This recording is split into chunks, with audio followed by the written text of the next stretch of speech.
Good morning, good morning, good morning, good afternoon, good evening. Alright, kaibigan, hopefully nasa magandang kalagayan ka. It's just another day to be grateful, kaibigan. Alright, hopefully everything is well sa iyo, kaibigan. So let's just create another episode on this beautiful day, kaibigan. So share natin itong nabasa kong libro, kaibigan, na The Secret. Okay, so Road, sino yung nagsulat nito? So hindi ko pa siya nabasa, nabasa yung buong libro talaga, but nakikinig na ako sa audiobook niya. So $39 siya to. Yun, maliit lang siya na libro, but very interesting book, kaibigan. So ito yung binabasa na libro din ni Bob Proctor. So kung kilala mo si Bob Proctor, isang motivational speaker at isang self-made millionaire. So si Bob Proctor, doon nakuha yung ni Bob Proctor na mayroon siyang mantra na I am happy and grateful that money comes to me in an increasing amount, in a continuous basis, in a different sources. So pwede mo daw yung palitan whatever you want. So ang template doon is I am happy and grateful. Yun. Then palitan mo kung ano yung gusto mo. So i-share natin tong libro na to. Napaka-interesting. Mayroon pala tong movie na to, The Secret. So ang point doon is itong sa mga years before 1500 BC pa yung mga Babylonians daw, mga kaibigan. Bakit may group daw doon? May maliit na group na sila yung mga tao na mayayaman, mga successful, happy people. So but the rest is nag-struggle. So hindi daw to parang inistadihan to bakit mayroong group, mayroong tao o group of people na ganun daw sa mga Babylonians, mostly sa kanila mayayaman. So ang doon is mayroon palang the secret na itong sekreto na ito, kaibigan, is kinikip lang to sa kanila. Hindi nila to binobroadcast, hindi to sila sinishare para yung iba hindi makakaalam dito. So most likely daw yung mga normal na tao, average na tao, pupunta sa trabaho, uuwi sa bahay, trabaho, uuwi sa bahay. So routine yung mga ginagawa nila. Pero itong mga group of people na ito, sila yung mga yumayaman ng tao kasi alam nila daw tong The Secret. Wow! So ano tong The Secret, kaibigan? Napaka-interesting. So ang main point doon, kaibigan, ang sekreto daw, kaibigan, is kung ano daw yung palagi nating iniisip. Okay? Nasa mind daw to ng tao, kaibigan. So kung may taong mahirap, okay, yung taong mahirap, so daw yun nila, in-scan yung brain, yung mindset ng tao na yun. Ang palagi niya daw yung may tinatawag na dominant thought. Yung dominant thought daw, kung ano yung palaging dominante sa isip mo na palagi mo iniisip. Pag failure ang palagi mo iniisip, lack, kulang, wala ka, or poverty, yun daw yung ma-attract mo, kaibigan. So ang doon is like attracts like. Okay, so kung ano yung kaparehas mo or ano yung with the same frequency mo, kaibigan, yun yung ma-attract mo. Napaka-interesting to kasi kung lahat ang daw nito, bakit kung makaalam nito lahat, bakit hindi lahat pwedeng yumaman or magkakaroon whatever you want in life daw. So ang daw doon is yung iba, kaibigan, imbis malapit na silang makuha nila yung gusto nila, pero nag-give up sila. So nag-give up sila or nag-doubt sila, na bumalik yung isip nila sa lack, sa poverty. So kaya nagiging hindi sila nagiging successful or nagtagumpay. Wow, napaka-interesting to, kaibigan. So okay, so balikan natin ano yung main point ditong The Secret is kung ano daw yung nasa mind natin, kaibigan, kung ano yung nasa thoughts natin, whatever the mind can conceive, it can achieve. Yun daw yung, kaibigan. So sabi ni Bob Proctor, it's a fact na 1% sa population ng tao sa buong mundo, lahat ng money or pira, kaibigan, 96% ng pira nasa kanila, sa 1% na tao na yon. So sila Elon Musk, sino pa yon, sila ni sino pa yung mga Charlie Munger, sino pa yung mga mayayaman, Bill Gates. So 1% lang ng population ng tao sa buong mundo, pero 96% ng pira nasa kanila. So yung 4% na pera, kaibigan, na circulate lang yun sa 99% ng tao. So hindi daw yun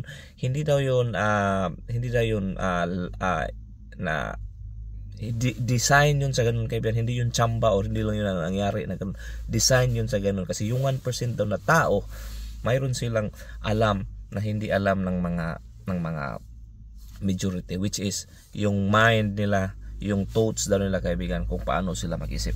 Yun doon na yung simula kaibigan, kasi lahat ng invention, lahat anything na nangyayari kaibigan, it start with the thoughts daw kaibigan. So kung ano yung iniisip daw natin, kung ano yung palaging iniisip natin kaibigan, for example nag-iisip ka ng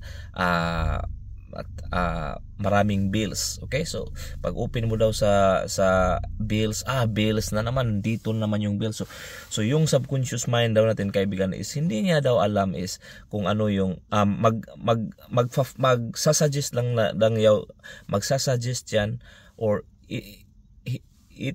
yung subconscious natin is tutulungan tayo na gagawin, make it happen kung ano yung wish natin or ano yung mga iniisip natin. So pag palagi daw kang nag-iisip ng lack, poverty, bills na naman, wala na naman akong pira dito sa ano, so yun yung ma-attract mo kaibigan, walang pira, yun daw yung ma-attract mo. But if you change your mindset daw kaibigan to prosperity, to abundance, wealth, kung gusto mo, depende kung anong gusto mo. Kung gusto mo ng health, so iniisip mo palagi paano ka magiging healthy. Kung wealth daw kaibigan, yung the secret ng suggestion ng libro na yun is yung iisipin lang daw natin is all about wealth, all about riches, all about imaginein mo yung kung ano yung gusto mong bahay, imaginein mo kung ano yung bahay na yun, ilang room, saan yun, so then saang lugar, yung pinto na yon, i-open mo na yung pinto, magkuha ka ng tubig sa rep. It's all about imagination kaibigan, kasi pag palagi mo daw yung iniisip, yung subconscious mind natin kaibigan, it will suggest na how to make that happen. Kasi yung subconscious mind natin kaibigan, hindi daw yan alam kung as long as yung feelings kaibigan na andyan, na feel mo, hindi niya alam kung totoo ba yan or hindi. As long as na pinifeel niya, so magsasuggest siya ng something na paano daw siya magiging mahawakan mo yung bagay na ini-imagine mo. So very interesting to kaibigan, kasi hindi na rin to maririnig sa school. Dito lang to sa university o Carey University kaibigan, minsan sa Parking University or sa Kalsada University.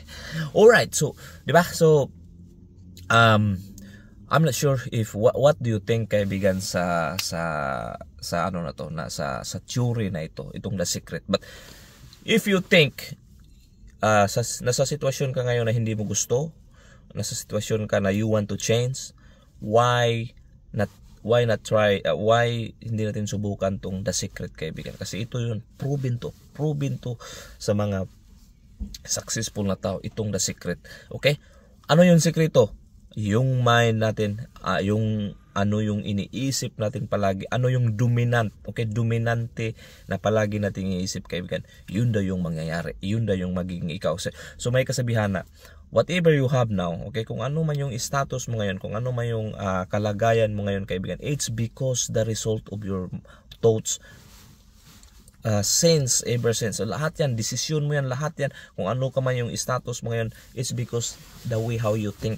Okay, so yun yung kaibigan, so the way how you think, yun yung result mo ngayon. So if we think abundance, we think prosperity, we think wealth, at yun yung dominante sa mind natin kaibigan, ay ito yung The Secret na makukuha natin yung gusto natin. Okay, if you want money, if you want riches, kung ano man yung gusto mo, but yun daw yung ipupuko sa mind mo, ipifeed mo sa mind mo, kasi yung mind natin kaibigan, it will suggest something paano mo yun ma-achieve. So ang atin lang kaibigan is we need to take action.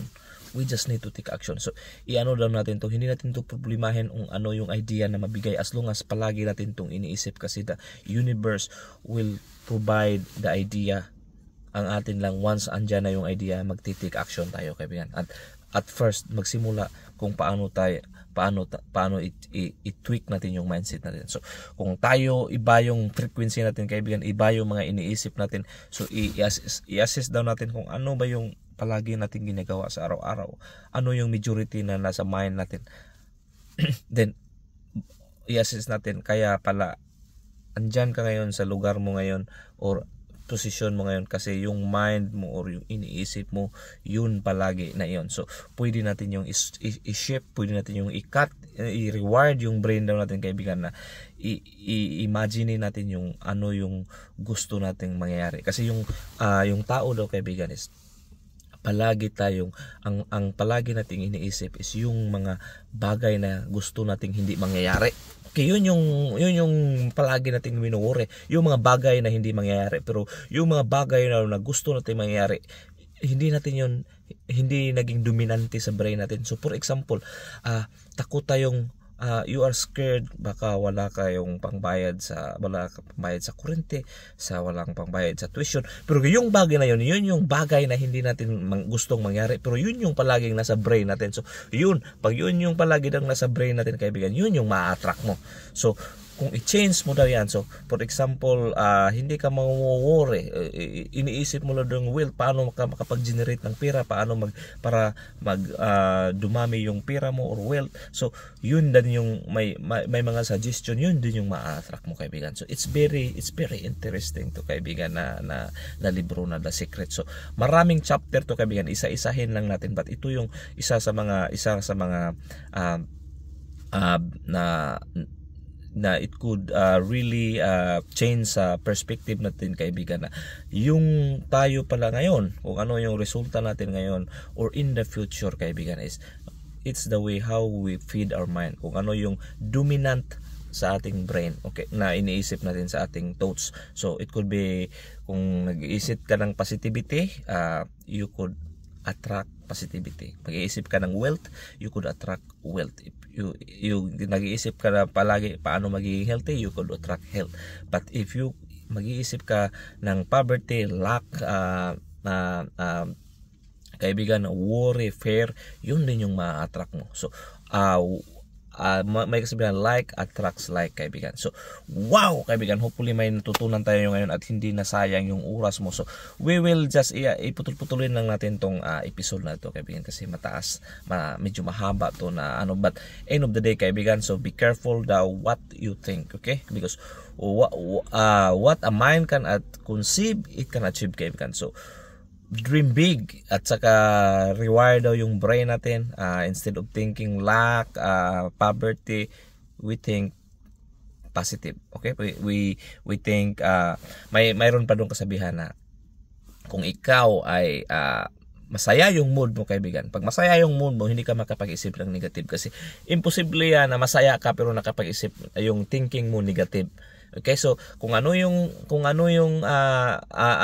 sa mind mo, yung body mo will follow. So hindi naman pwede na masaya ka ngayon tapos nag-iisip ka ng negative. So yun daw yung sekreto, kaibigan, na palagi nating yung sarili natin na magiging masaya tayo para hindi tayo makapag-isip ng negative, anything na negative, kasi, kaibigan, what you think, you will attract. Okay, so hopefully hindi ko nasayang yung oras mo, kaibigan. I hope you well. Close your eyes, open your arms, not your legs, and this all be yours. Peace, love, good health, abundance, all the riches in the world. Sa'yo yan. Boom! Siya kala nagkala. See you next time, babu.